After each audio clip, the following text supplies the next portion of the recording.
We'll open up in prayer, and then we're going to start. Dear Heavenly Father, I thank you so much for the church and all the things, as it's already been mentioned. You know, it's a blessing to see these things happening, the people coming out, and God, we're very appreciative. And we're here to serve you. We're just here to do the things you want us to do. So guide us in our hearts, Lord. Just still our minds to focus on you today. We ask it in Jesus' name. Amen. All right, looking at Mark chapter 10, and encourage you to turn over there with me. I have several passages I would like to read.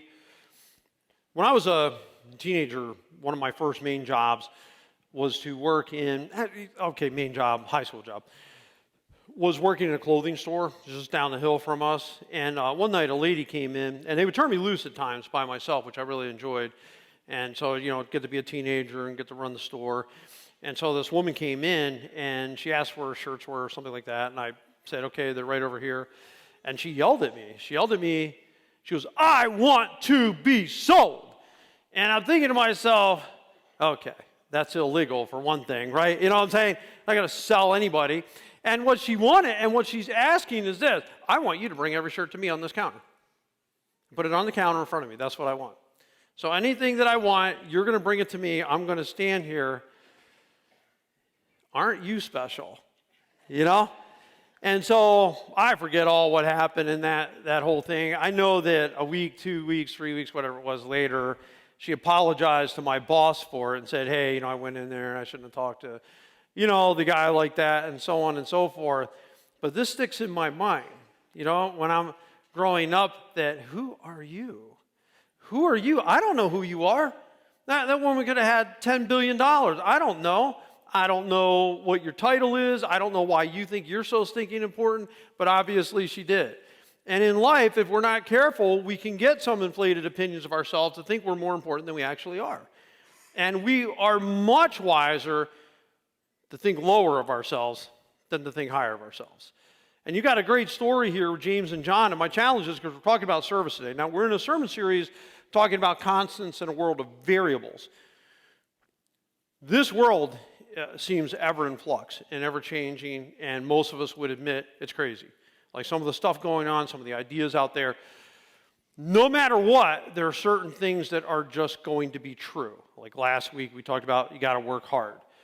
Period. It doesn't matter what else is going on, that's a constant.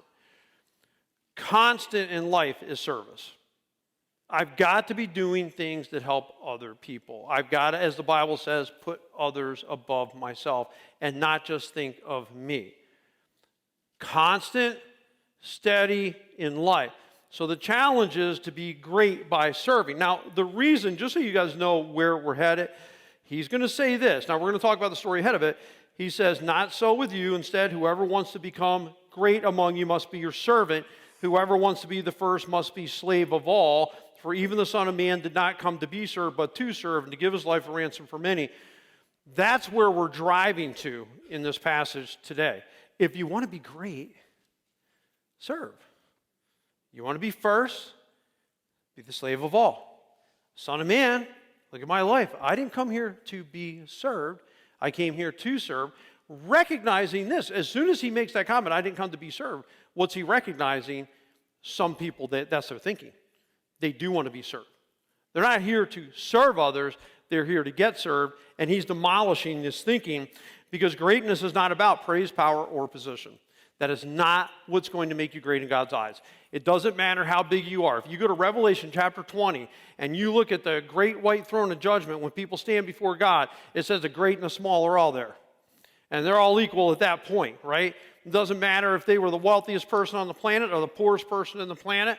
It's all going to come down to what was our connection with God and Jesus Christ. Bottom line. So there's no arrogance on my part, no matter what I think my position is, because again, it's not about praise, it's not about power, it's not about position. And here you have James and John coming with a question. It said, then James and John, the sons of Zebedee, came to him. Teacher, they said, we want you to do for us whatever we ask. What do you want me to do for you? They replied, let one of us sit at your right and the other at your left in glory. Now, I'm going to give these guys credit, right, for this. These are men of faith. They believe in that Messianic kingdom. They believe that Jesus Christ is going to sit in glory and that he's the one.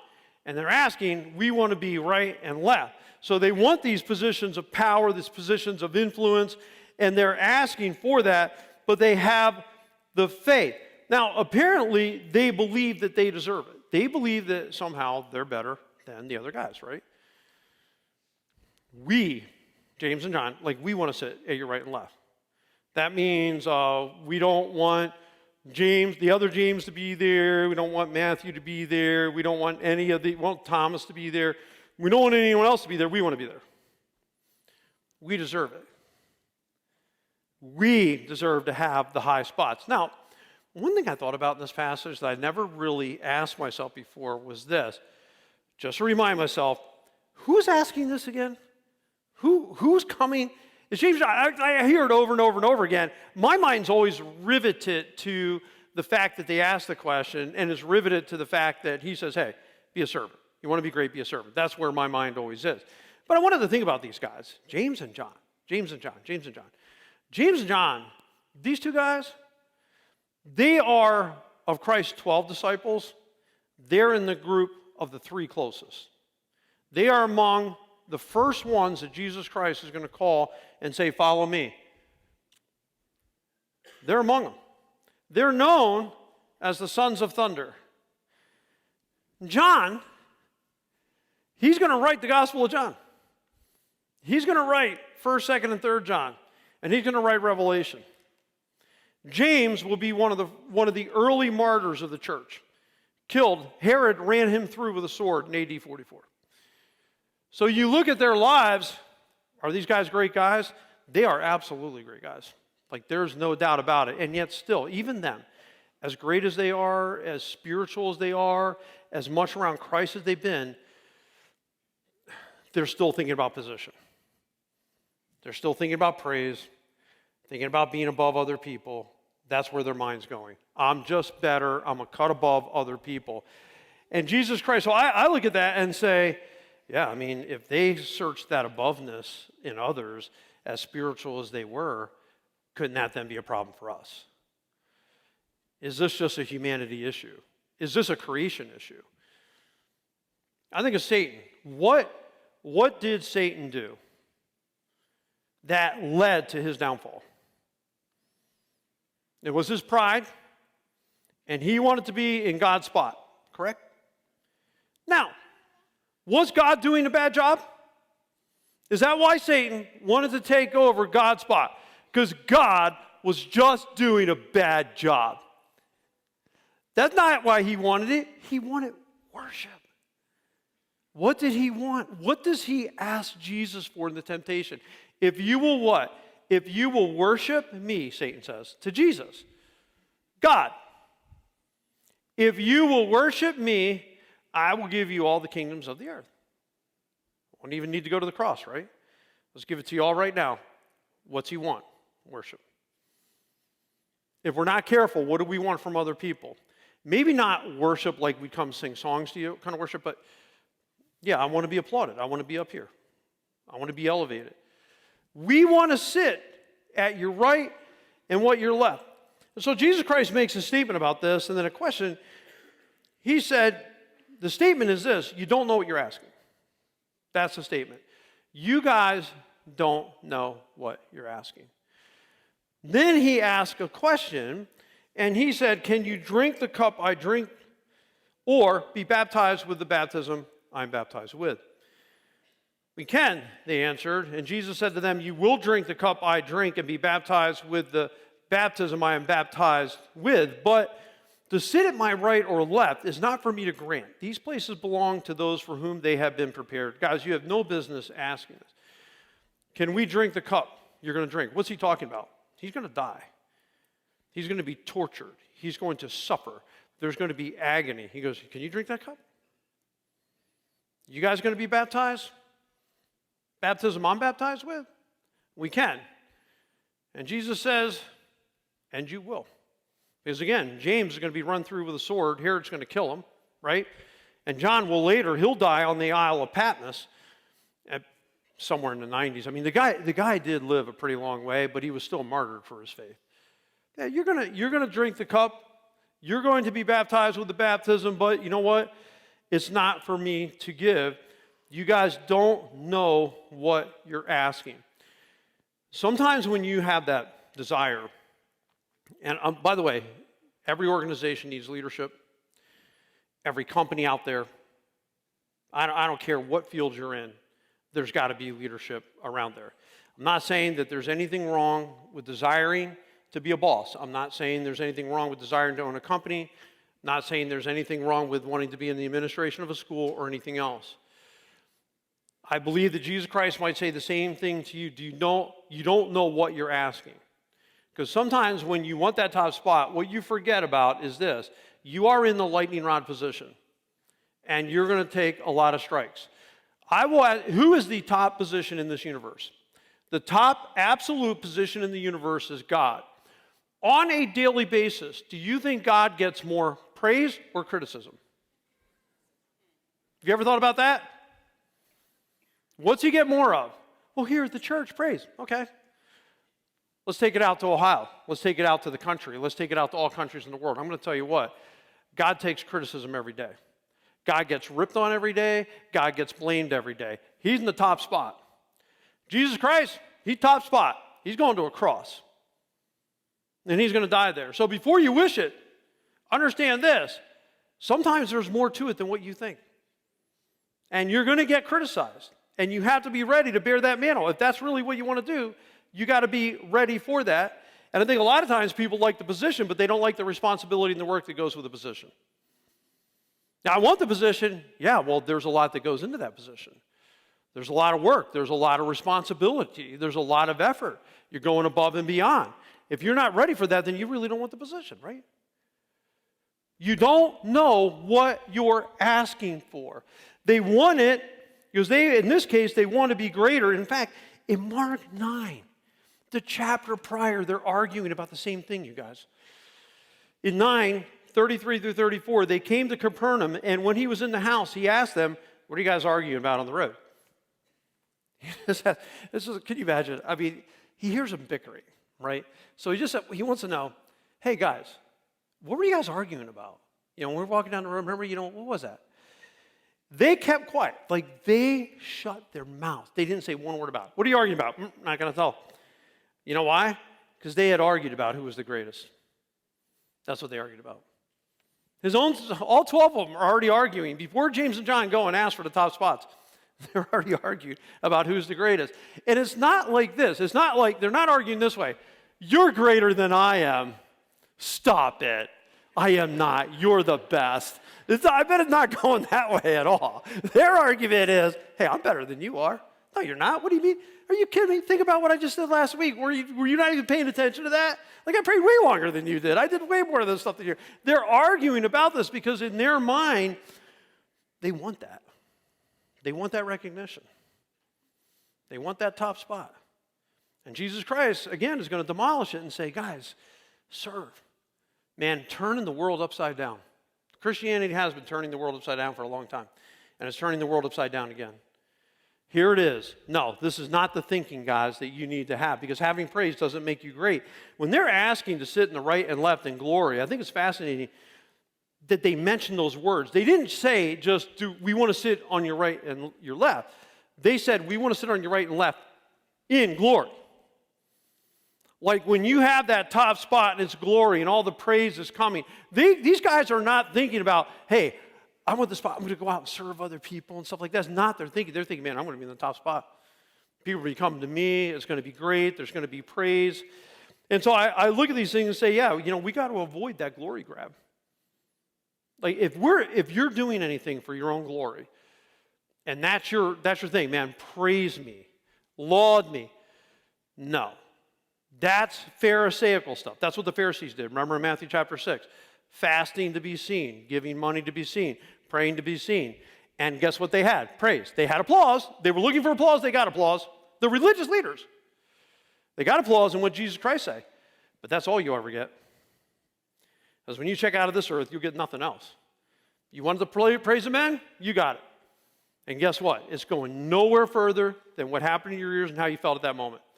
And I found this, when people live for praise, it is never enough. If you think for 1 second that you're going to live for glory and it'll ever be enough, it never will be.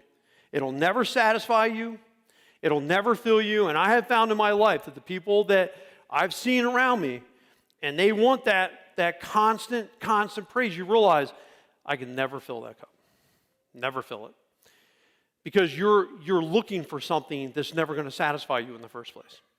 What's going to satisfy you, you want to be truly happy? Serve people. Want to truly be happy? Help people.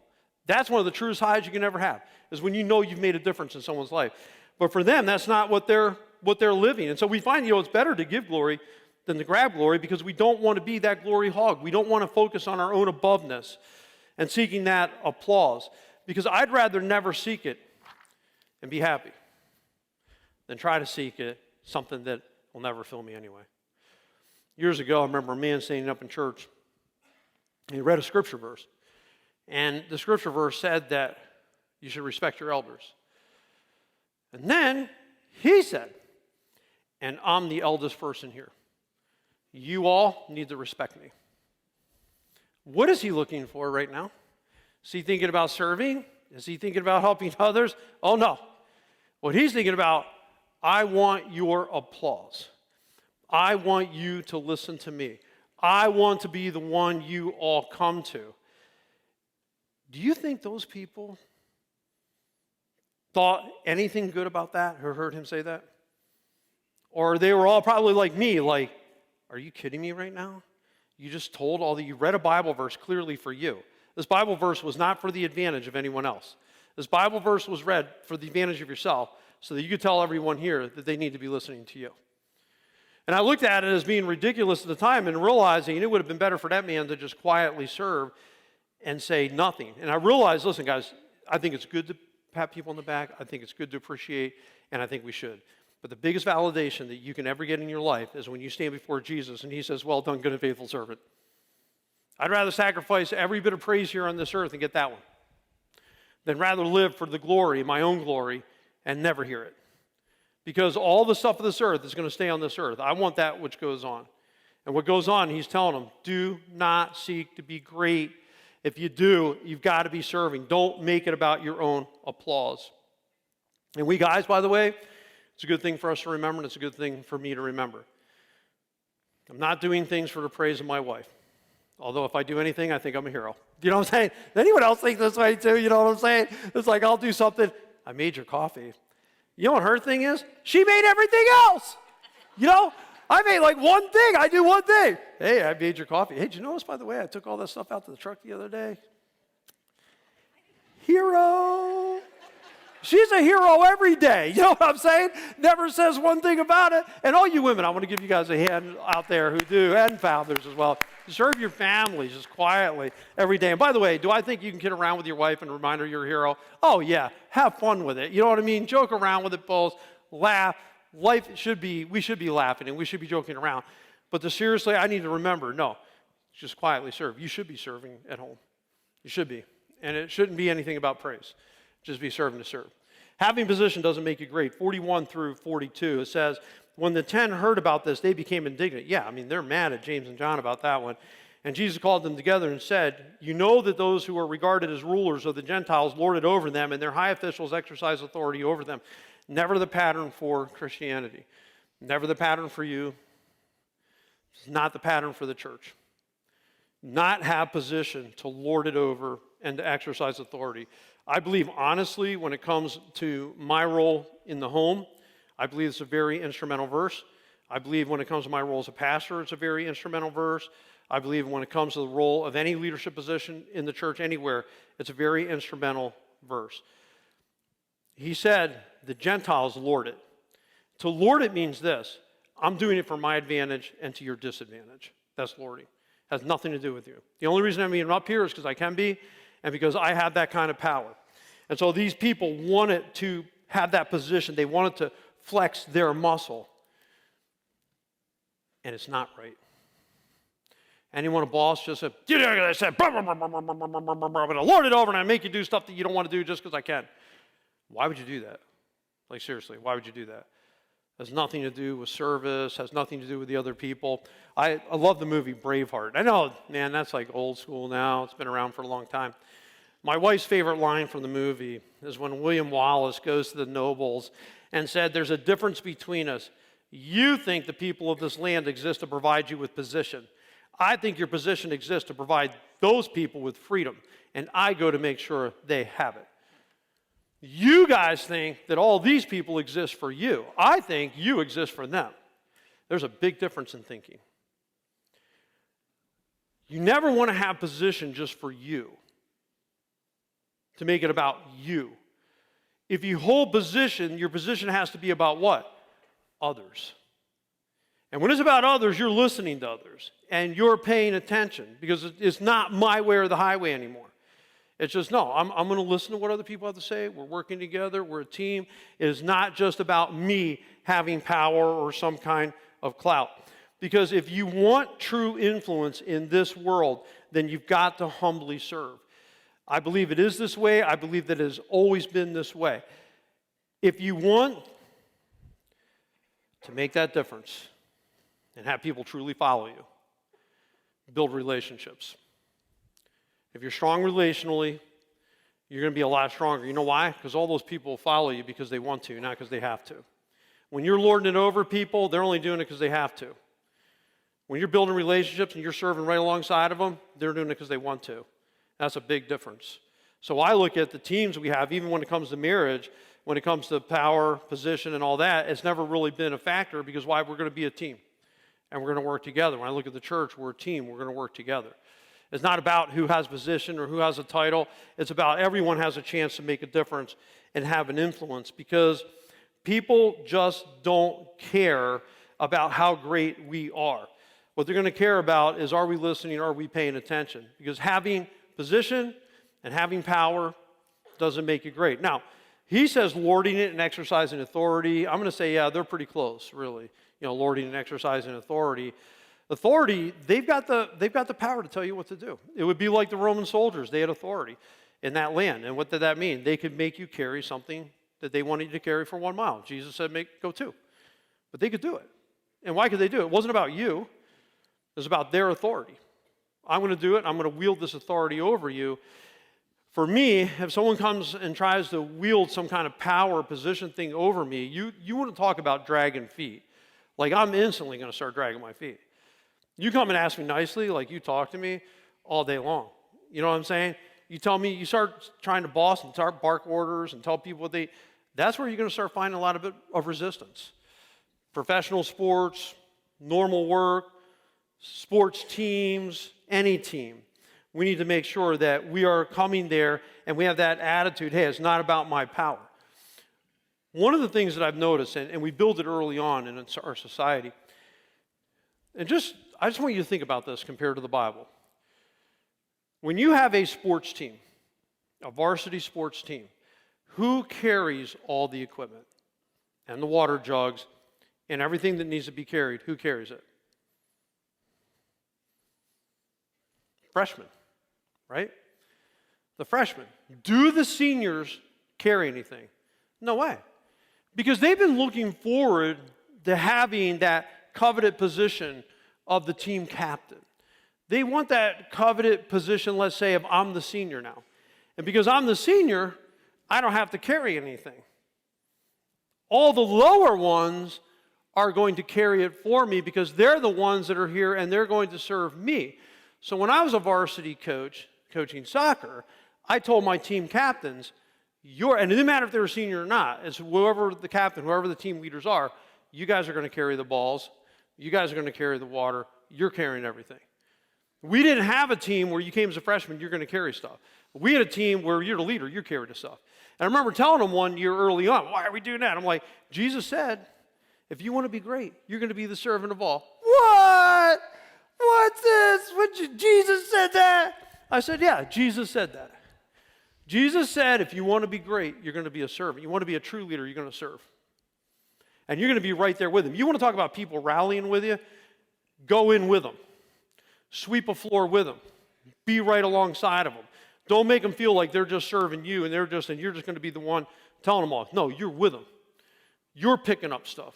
You're carrying weight. You're going to be a servant. This is the kind of philosophy that Jesus Christ is teaching us. Because you're going to get a lot more. Instead of being authoritative with people, you're going to get a lot more with honey than you're ever going to get with vinegar. And I was told that, I don't know how many times. You'll get more bees with honey than you're going to get with vinegar, if you heard that one, right? I'm going to get more by serving and being right along with you than I am ever trying to have power, position, praise, and living for any of that nonsense. That's not going to fill you anyway. I've often looked at authority this way. Authority's like this. And by the way, do I, Bill McMinn, have authority in the Church of Eagleville Bible Church?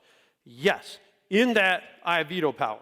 So if an idea that comes along that I really don't think is going to work, then yes, I can veto it. Do I pull that card very often? No, not at all. Because I look at authority this way. It's like a varmint gun. And my varmint gun at my house is my 17. So if we have a problem with varmints, I'm going to get out the 17. Now, that 17's hidden away. It's tucked away. You're never going to see it. You come to my house, you're not going to see it. You're not even going to know it's around. I only pull it out when I need it. That's how I look with authority. I'm only going to pull it if I need it. Here's what I would not do with my 17. I would not come walking in those doors with that 17 over my shoulder. I wouldn't do it. I don't go to the diner carrying my gun. Here's my gun. I can carry it. Man, it's my authority. I can carry it with me anywhere. I'm going to Walmart. I'm going to grocery store. I'm going to work. I'm bringing my gun everywhere. Man, I'm going to wear it. I have authority. I'm the boss.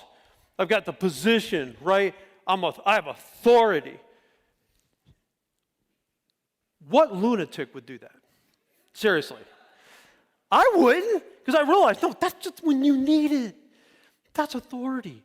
In any position, you're a boss, whatever. Yeah, if you need it, as a parent too, if you need it, sure, pull it out. But when you're working together, and you're all side by side, and you're in it together, here's what I found. You don't need it.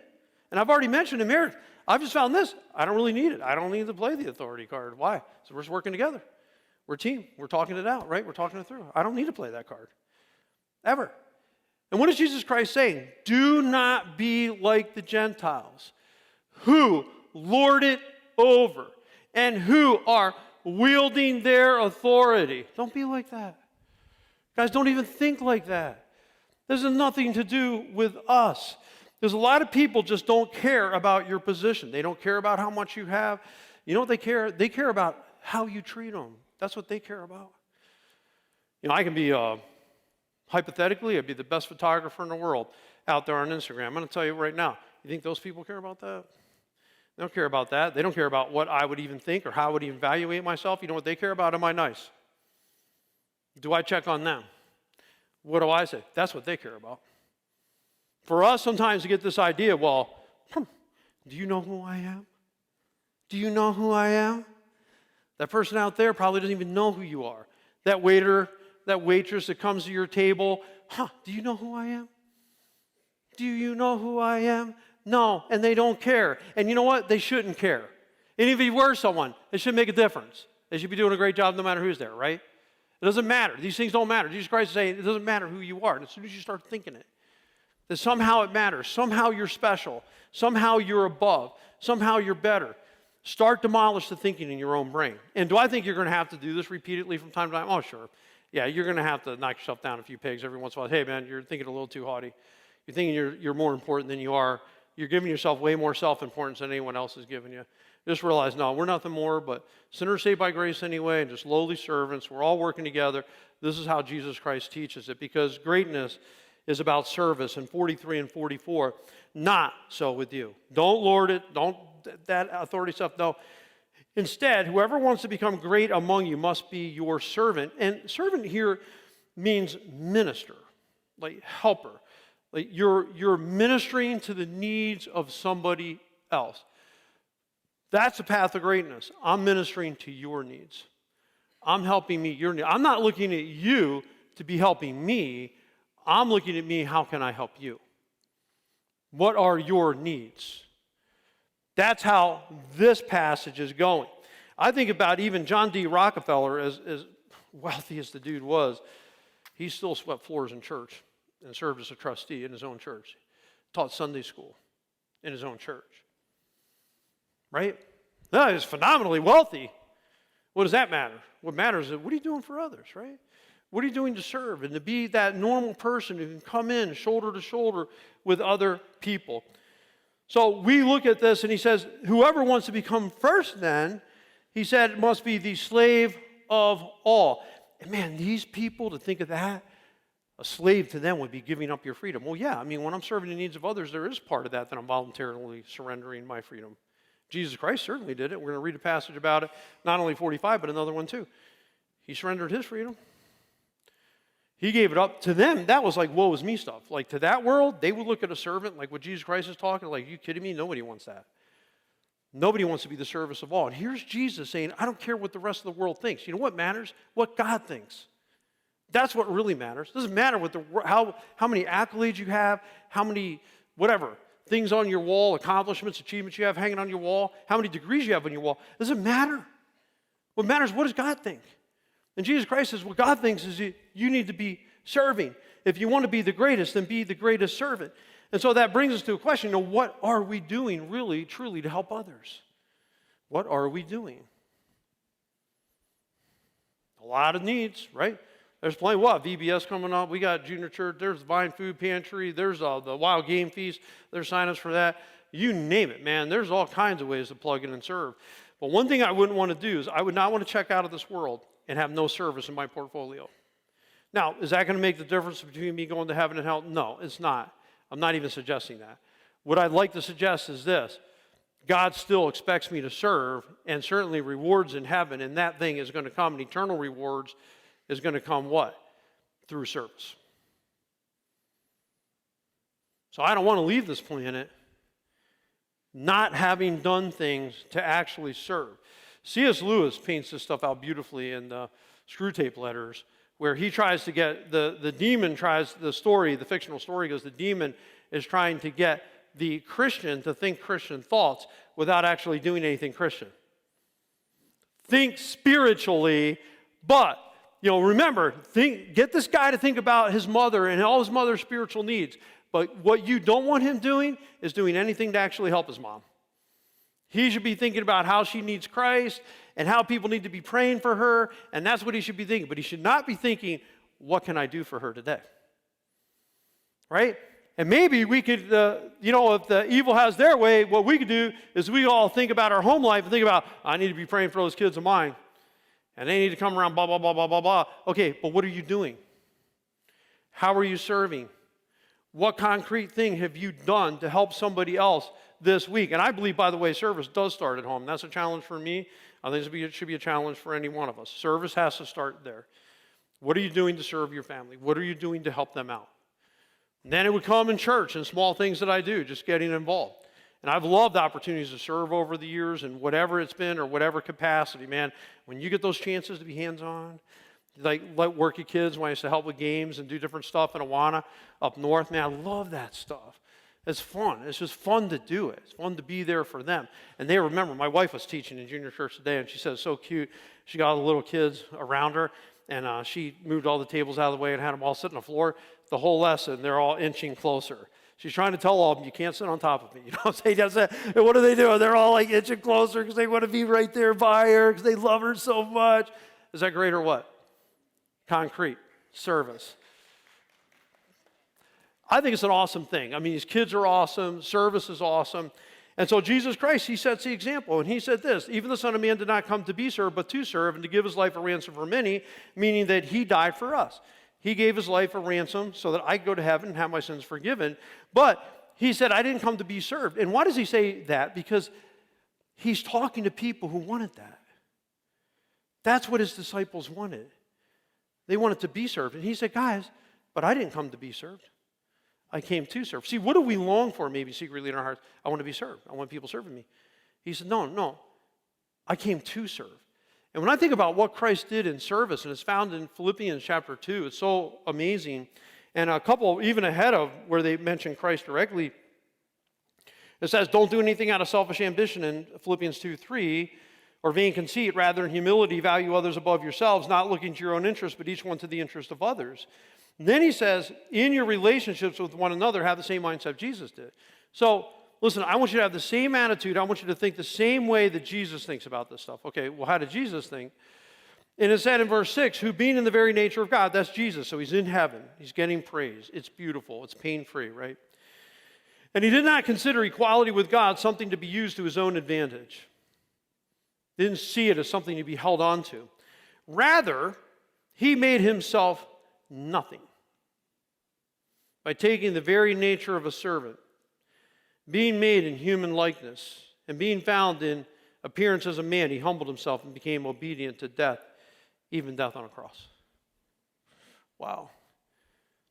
Splendor, beauty, praise, position, power, surrendered. To be what? Go from God to being a man. Are you serious? You can't even understand what a step down that is. We couldn't even conceive of it. And not only a man, like he didn't even come to heaven. Even if he came to earth to be a great man and a great king, it would still be way less than what he was. He didn't even come to be that initially. He came what? To serve. There are people surrounding Jesus. Jerry talked about the kids wanting to get closer. There would be people that would just try to get around Jesus to touch his robe to be healed. All the time he was healing people, all the time serving, all the time teaching, feeding the 5,000, feeding the 4,000. The stuff he did for the benefit of others. And even his prayer time, there's no way that his prayer time just be about him. Remember he told Peter, "I've prayed for you so Satan won't sift you like wheat." Peter, I just want you to know, my prayer time today, I was praying for you.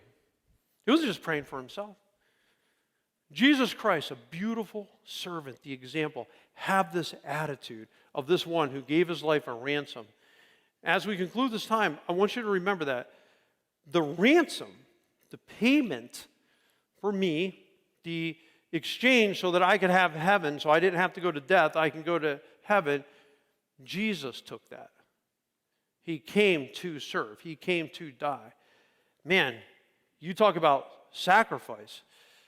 Can't serve without sacrifice. There's no way are you going to serve and serve well and you didn't give up some comfort and convenience.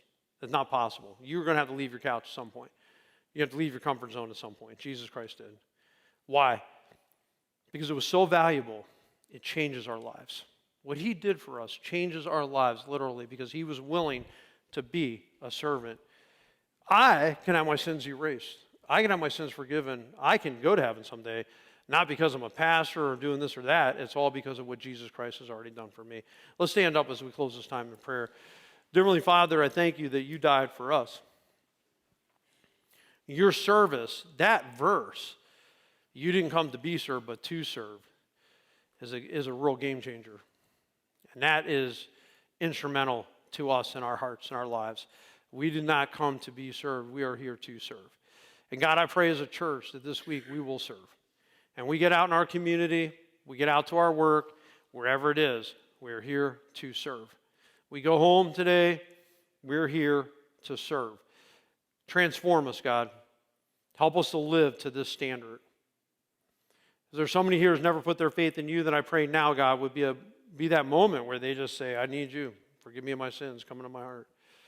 Give me that home in heaven, and may they pray it right now because you died for them. You came for them. The individual right here, you came for each one of us. And you gave your life a ransom for us. And Lord, I pray that we'll accept that ransom and accept that payment and through faith today. We give you all the praise for it in Jesus' name. Amen.